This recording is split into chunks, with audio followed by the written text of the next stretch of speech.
열왕기상 3장 1절로 9절 말씀입니다. 열왕기상 3장 1절로 9절 말씀입니다.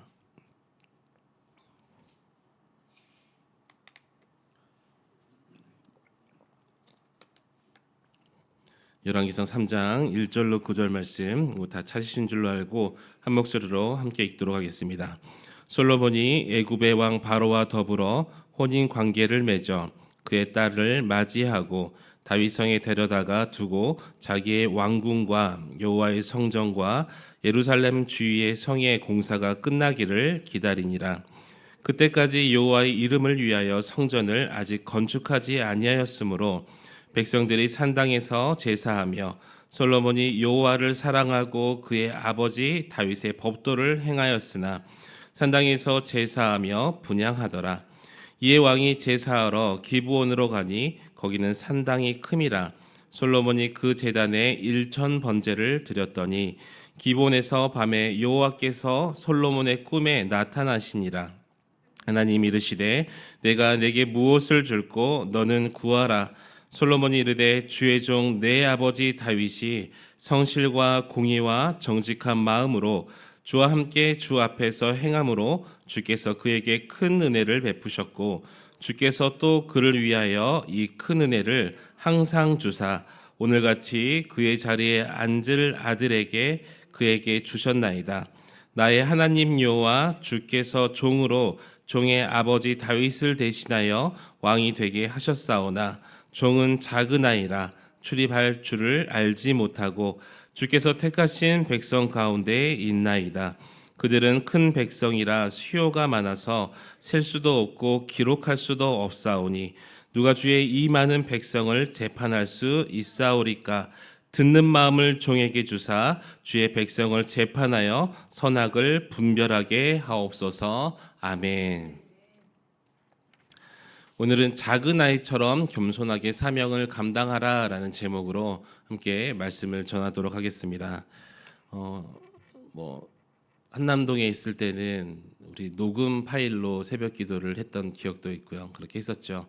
또 여기 합병할 때 리모델링 한다고 이 공사 전기도 안 들어오는 공사판에서 약 3개월 정도 이렇게 했었던 적도 있는데 갑자기 오늘 방송이 수련회 때문에 하실 분이 없어서 이렇게 하게 된 거 양해 부탁드리면서 또 그때 또 그 이야기 또 새록새록 떠오르기도 합니다. 오늘 말씀을 통하여서 여러분 방송이 좀 연약하다고 그렇게 생각하지 마시고 더 큰 은혜와 하나님의 또 큰 복이 임하기를 주님의 이름으로 축복합니다. 하나님께서 저와 여러분을 부르셔서 사명을 맡기실 때 중요하게 보는 것이 무엇이냐면 얼마나 그 큰 일을 잘하느냐, 큰 일을 얼마나 잘 이루었느냐 이것을 보시는 것이 아니라 그 사명을 감당하면서 너는 하나님 앞에 얼마나 낮아졌느냐 이것을 하나님께서 중요하게 보십니다. 저와 여러분의 신앙이 깊어진다 이런 것도 내가 신앙생활을 하면서 얼마나 무엇을 많이 알고 또 어떤 능숙하게 그것을 대답해 내느냐, 기도를 얼마나 잘하는 사람이 되는가 그것이 아니라 신앙생활을 하면 할수록 내가 얼마나 연약한 사람인지 사람 앞에서가 아니라 하나님 앞에서죠. 하나님 은혜 없이는 한순간도 바로 설 수가 없음을 고백하게 된다는 것이 신앙이 깊어진다라는 것입니다. 처음 사명을 받을 때는 두려워요. 어떤 일을 저에게 맡겨주셨을 때 하나님 제가 이 일을 감당할 수 있겠습니까? 두려움으로 하나님 앞에 기도하며 나아갑니다. 기도하며 무릎 꿇고 그렇게 하나님의 은혜를 구하는데 그 사명이 익숙해지고 또 이렇게 연수가 길다 보면은 경험에 의지하기 쉽고 그래서 처음에는 작은 직분에도 우리가 너무나 감사했지만 인정받기 시작하면 자신도 모르게 남들에게 대접받기를 원하고 또 처음에는 그래서 하나님의 뜻을 묻고 또 묻다가도 시간이 흐르면 이거는 하나님께서 이렇게 생각하실 거야. 예전에도 이렇게 또 나에게 말씀하셨고 그렇기 때문에 나는 이렇게 해야지라고 하면서 하나님의 의견을 구하지 않는 우리의 모습을 보게 됩니다. 우리는 그러면 그럴수록 처음에 그 부르심의 자리로 돌아가서 주님 저는 여전히 주님의 도움 없이는 아무것도 할 수 없습니다. 이 고백이 저와 여러분의 고백이 되어야 될 줄 믿습니다. 오늘 본문은 솔로몬이 이스라엘 왕이 되어서 이제 수많은 백성들을 책임지는 자리였어요. 그렇지만 하나님 앞에서 이 솔로몬이 자신의 왕권을 내세운 것이 아니라 종은 작은 아이라 출입할 줄 알지 못합니다라고 고백을 합니다. 무엇이냐면 자신을 어떻게 무가치 여기하게 여긴 것이 아니라 맡겨진 사명이 얼마나 크고 거룩한지를 이 솔로몬은 알고 있었기 때문에 이제는 알 거예요. 하나님께서 맡겨주신 사명은 단지 이 나라를 뭐 이렇게 이끌어 나가는 그런 사명뿐만 아니라 더 깊으신 뜻이 있구나. 그래서 내 능력 가지고는 이 나라를 통치할 수가 없구나라는 것을 인정했던 솔로몬의 겸손이었다는 것입니다. 그러므로 오늘 말씀을 통하여서 사명이 커질수록 저와 여러분은 낮아지고 열매가 많아질수록 더욱더 하나님의 은혜를 기억하면서 언제나 하나님께 고백하기를 저는 작은 아이입니다. 저는 아무것도 할 수 없으니 주님 나를 이끌어 주시옵소서. 이런 겸손한 마음으로 우리의 아버지의 손을 끝까지 붙들고 주님께서 맡겨주신 그 거룩한 사명 끝까지 감당할 수 있는 저와 여러분이 되시기를 우리 주님의 이름으로 간절히 축원합니다. 오늘 말씀 첫 번째로 작은 아이처럼 자신의 부족함을 인정하며 사명을 감당해야 됨을 말씀하고 있습니다. 솔로몬은 하나님께 주께서 종으로 종의 아버지 다윗을 대신하여 왕이 되게 하셨사오나 종은 작은 아이라 출입할 줄을 알지 못하고 라고 고백을 합니다. 여기서 중요한 것이 무엇이냐면 내가 왕이 되었습니다 라고 고백한 것이 아니라 주께서 종으로 왕이 되게 하셨습니다 라고 중요한 거예요. 내가 왕이 되었다가 아니라 주님께서 나를 왕의 자리로 앉혀주셨다. 이 고백 속에는 자신의 자리가 권리가 아니라 하나님께서 맡겨주신 자리이기 때문에 나는 하나님의 종입니다 라는 고백이 들어있습니다. 나는 왕이지만 종인 거예요. 하나님께서 우리에게 맡기신 모든 자리는 우리의 소유가 아니라 하나님께서 잠시 맡겨주신 하나님의 소유임을 여러분 기억하시기 바랍니다. 그래서 저 목사도 마찬가지, 목회자도 이 강단에 서서 또 교회의 직분도 가정과 일터에서 맡겨진 책임도 모두 하나님께서 허락하신 자리고 이것을 아는 사람은 누가 허락했는지 아는 사람은 내가 그 자리의 주인으로 군림하는 것이 아니라 하나님께서 나에게 맡겨주신 나는 종일 뿐이구나, 나는 청직일 뿐이구나 라고 우리가 마음으로 살아가야 될 줄 믿으시기 바랍니다. 그래서 나에게 맡겨진 사명, 언젠가 주인 되시고 나의 왕 되신 하나님께서 나에게 물으실 텐데 너 그 사명 어떻게 감당했니? 너 열매와 결과가 무엇이니? 그때 여러분 어떻게 섬겼는지를, 내가 어떻게 군림했는지가 아니라 어떻게 섬겼는지를 하나님께 말씀드릴 수 있는 저와 여러분 되시기를 축복합니다. 솔로몬이 자신을 작은 아이라고 고백하는 것은 저 아무런 능력 없어요 이런 뜻이 아니라 사명의 무게 앞에서, 하나님께 주신 그 거룩한 사명의 무게 앞에서 자신의 한계를 깨닫기 시작하는 거예요. 참된 겸손이라는 건 무엇이냐면 아무것도 할 수 없다고 내가 주저앉는 것이 아니라 나는 부족하지만 하지만 나를 부르신, 나를 이 자리에 세우신 하나님은 부족하지 않으신다는 것을 고백하면서 하나님, 내가 어떻게 해야 될 줄 모르겠어요. 돈도 없고 건강하지도 않고 이런 경험도 없지만 하나님, 나를 왜 이런 곳에 세워주셨습니까? 하나님께서 채워주실 줄 믿습니다. 하나님께서 그런 능력이 있음을 저는 알고 있습니다.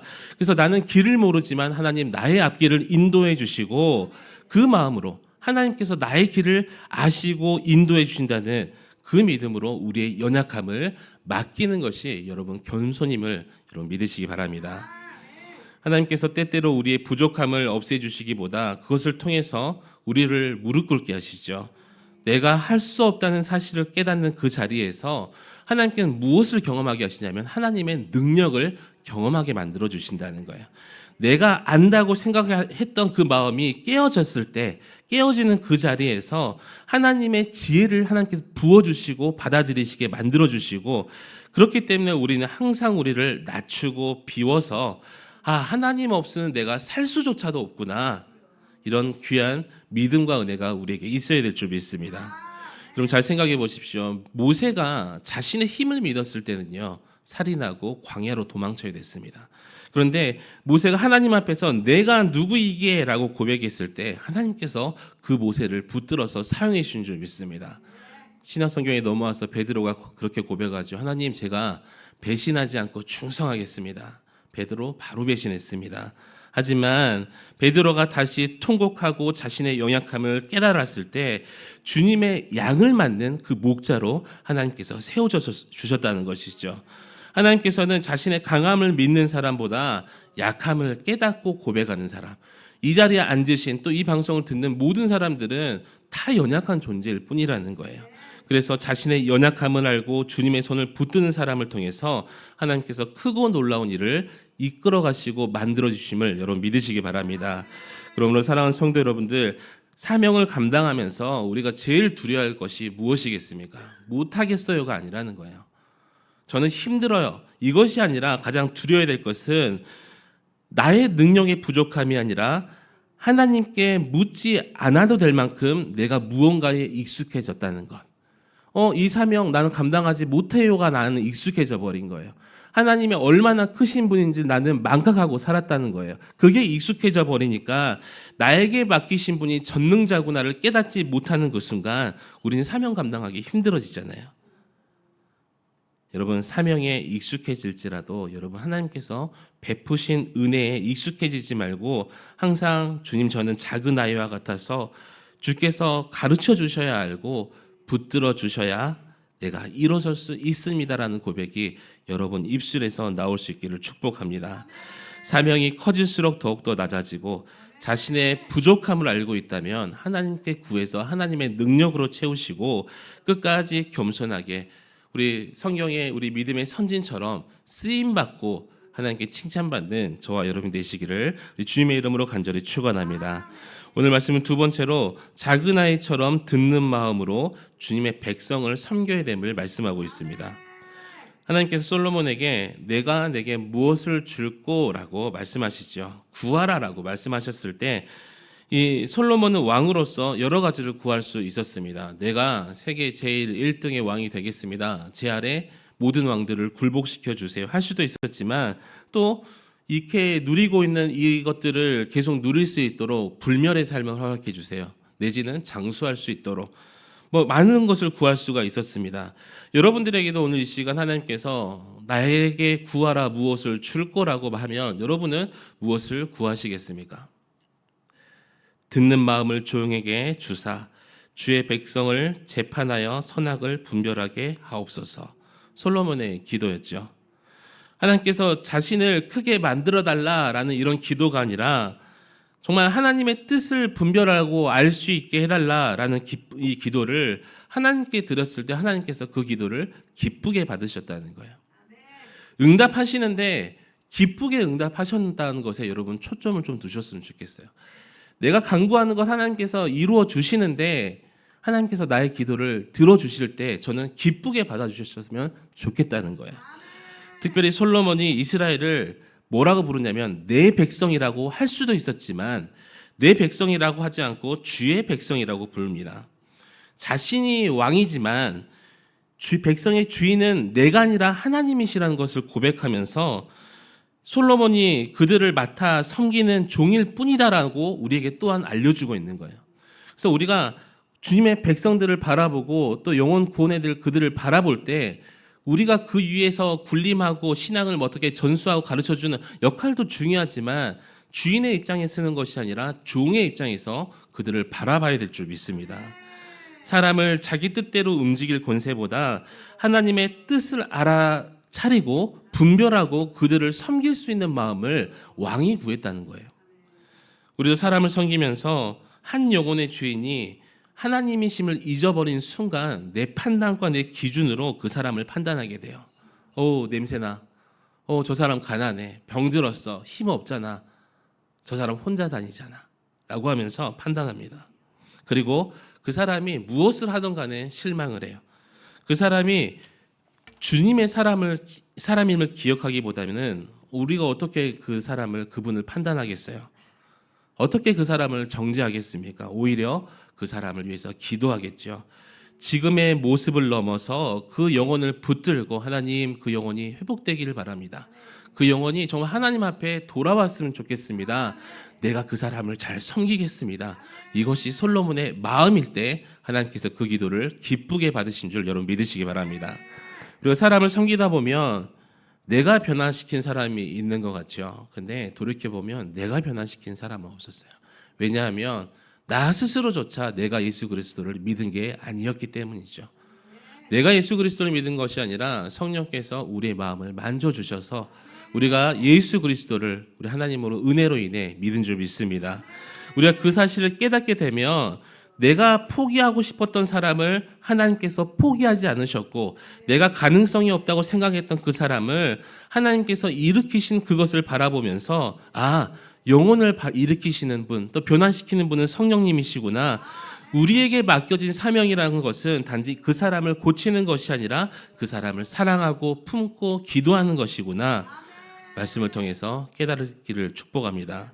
그래서 솔로몬이 구한 듣는 마음은 자기의 생각을 내려놓고 하나님의 뜻을 받아들이고 사람의 말 뒤에 숨겨진 아픔을 헤아리는 그 마음인데, 사람이 자신이 옳다고 확신할수록 듣지 못하고 경험이 많다고 생각할수록 쉽게 내가 그 결론을 내리기 때문에 영적으로 그 사람을 바라봐야 됨에도 불구하고 바라보지 못하는 그런 경우가 많이 있다는 것입니다. 예수님께서 삭개오에게 사람들이 보지 못한 그 갈망을 예수님께서는 바라보실 수가 있었던 거예요. 사마리아 여인에게서는 사람들이 정죄해야 될 그 과거가 정말 많았었는데 그 사마리아 여인의 목마른 그 영혼을 우리 주님께서는 바라봐 주신 줄 믿습니다. 베드로에게서는 실패한 현재보다 다시 일으켜서서 하나님의 일을 감당하는 그 미래를 이 주님께서는 바라보셨고, 그래서 우리가 그 사람의 겉모습만 보고 그 사람을 판단하는 것이 아니라 주님 이 사랑을 품어주셔서 이렇게 세워주셔서 정말 하나님의 일을 크게 감당하기를 소망합니다. 기대합니다. 이런 마음이 있어야 될 줄 믿습니다. 주님 이 영혼을 향한 주님의 마음을 제게도 허락하여 주시옵소서. 여러분 이게 솔로몬의 마음이었어요. 사랑하는 성도 여러분, 사명을 감당하면서 말을 잘하는 사람이 되었으면 좋겠죠. 정말 하나님의 말씀을 힘차게 선포할 수도 있었으면 좋겠고, 소그룹 하면서 좀 조리 있게 설명하거나 나의 이 이야기들을 우리 소그룹 원들에게 좀 조리 있게 설명했으면 좋겠어요. 그런데 하나님께서는 그런 사람을 원하시는 것이 아니라 하나님 말씀을 잘 듣는 사람, 사람을 판단하는 사람이 되기보다는 소그룹 때 나는 이야기를 가지고 오래 품고 그 사람을 위해서 기도해 줄 수 있는 사람, 주님의 사람으로 그 사람을 귀하게 여기고 상처 입은 영혼에게 위로가 될 수 있는 사람, 지친 영혼에게, 지친 사람에게 정말 따뜻한 한 품을 내어줄 수 있는 그런 사람, 하나님 마음으로 주님의 백성을 섬길 수 있는 저와 여러분이 되시기를 우리 주님의 이름으로 간절히 축원합니다. 오늘 말씀 마지막으로 작은 아이처럼 은혜를 기억하면서 끝까지 하나님의 손을 붙들어야 됨을 말씀하고 있습니다.